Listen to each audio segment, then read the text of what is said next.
Just like to tell you that I run a poetry reading series in Queen Gallery on the last Tuesday of the month, Queen Gallery Poetry Night. It's basically an extended open mic. Every time 16 to 17 people can go on the open mic. And we have one feature every night as well. And this time our feature is Linda Stitt, a very well-published poet. And she also runs another poetry series. I would like to start my presentation not with my poem, but with a prayer. This is the prayer that Iranians usually use at the beginning of the new year. I will do it first in Arabic, then in Persian, and then in English. Ya مقلب القلوب والأبصار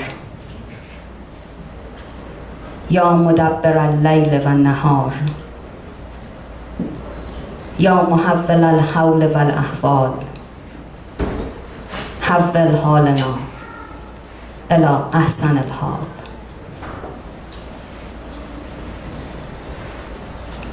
ای آنکه به تدبیر تو گردد ایام، ای دیده و دل از تو دگرگون مادام، ای آنکه به دست توست تدبیر جهان، حکمی فرما که گردد ایام به کام.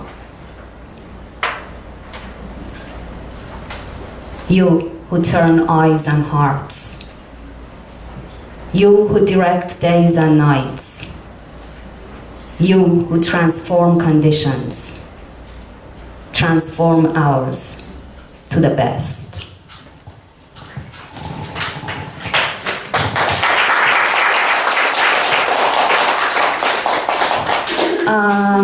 I'm a relatively new immigrant. I've been in Canada less than 3 years.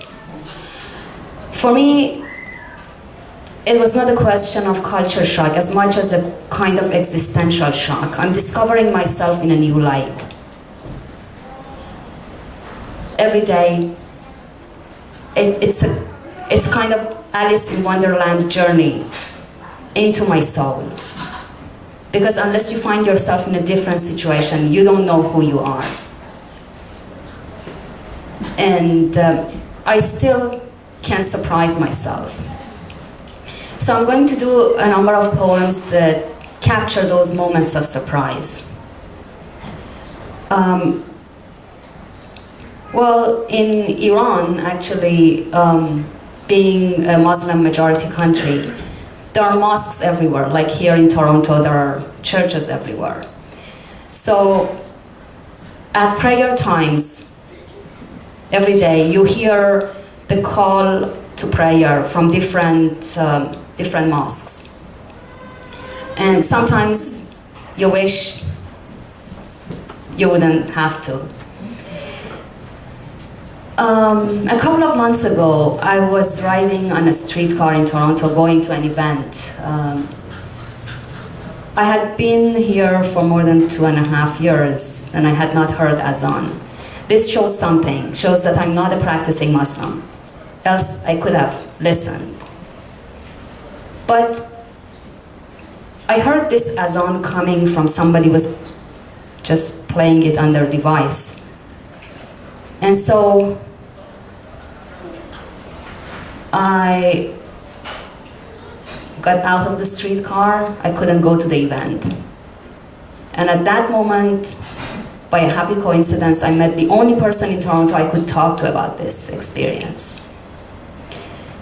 So this poem that I'm going to do has some references to these Islamic terms like Azan, which is the Muslim call to prayer, Wuzu, which is the ritual washing of hands, face, and feet to prepare yourself for prayer.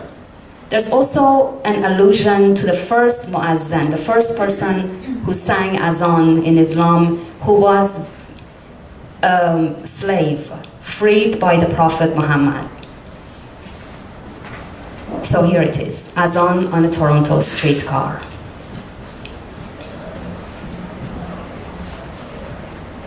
My heart hears it before I do. I start to wuzu in tears, praying to stop praying. The ritual branch of the tree of speech, roots falling like leaves. Years back, in the land of Azans, my disbelieving body shook at the gropings of the lecherous call to piety.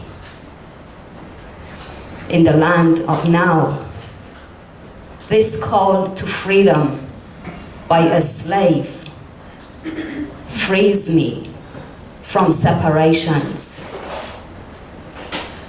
shackling questions released by love, shaking roots to the falling fruit.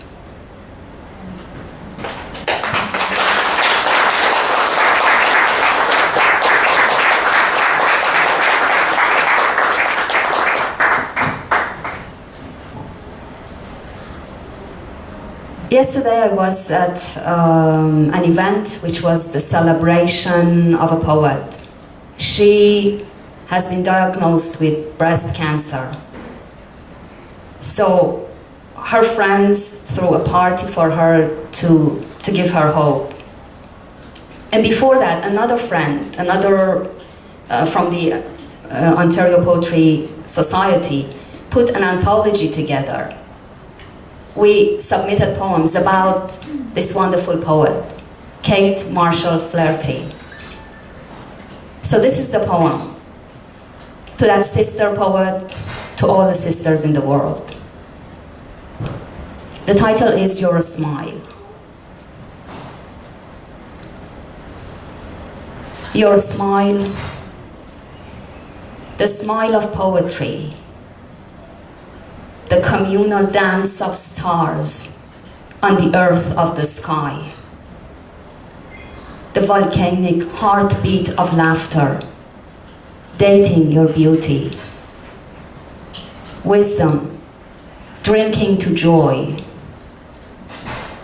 a rainbow, washing storms, your name in the book of names, the smile of a smile.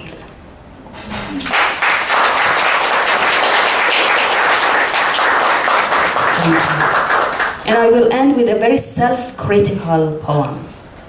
You know, as an immigrant, you always ask yourself, why on earth did I ever leave my country? This is a question I've been asking myself millions of times.